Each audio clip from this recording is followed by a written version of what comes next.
Eliot Engel is a Democratic congressman from New York. Let's stay on the subject right now. Congressman, thank you for your time today.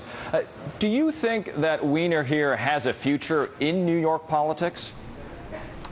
Well, I think it's too early to tell. I think it would be very difficult for Anthony to run for elective office in the future. But he's an enormously talented guy, and I think that the qualities that originally propelled him to do very well in the Congress will enable him to do very well in whatever profession he chooses to move on to. I think right now elective office is kind of a hard sell, but I think Anthony will land on his feet, if not in politics, some kind of public service or whatever.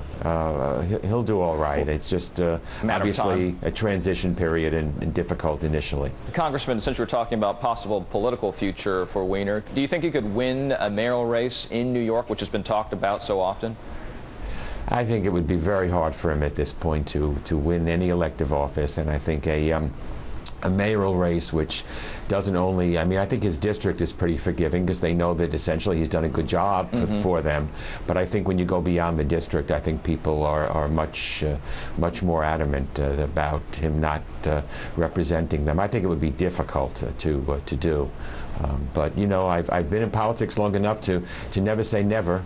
You never know. You never know, but I would doubt it. I think he'll move on, and I think he'll do fine in whatever new profession he chooses. You didn't say too much during the entire scandal, but you did make mention. I read that you had said he may have a future in TV. You had mentioned Eliot Spitzer, who is now an anchor on CNN. What do you think of that possibility for him? Well, I think that might be a possibility. You know, Anthony is a smart guy. He's talented. He's hard-working, and he, it was impossible to turn on the TV without seeing him being interviewed prior to all this happening. I mean, he certainly had gotten more publicity than almost anyone in the New York congressional delegation. So he did that because people liked him.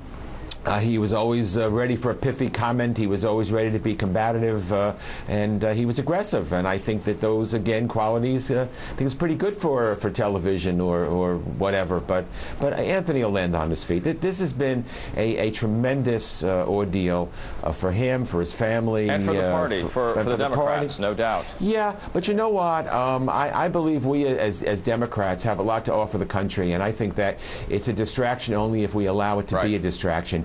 We need to talk about the things that we think are important. We think the economy. I want to ask you about that. The things that are important moving forward, such as a special election I just mentioned. Who do you think might be a potential candidate, a good candidate? Well, as you know, there's been lots of speculation. New York is losing 2 seats, and generally the feeling is it'll be one upstate, one downstate, and a lot of people feel, well, if there's got to be one downstate, this perhaps could be a perfect one to eliminate. But you know, I've been around in politics long enough to see that things don't always turn out as you initially think they're going to. But I think right now the feeling is that if someone is going to replace Anthony and be not have much seniority, that would be the seat to eliminate. But anything could happen. It's up to the state legislature, and I wouldn't be presumptive to tell them what to do. Thank you so much for your time. Congressman Eliot Engel from New York, thank you so much. Thank you.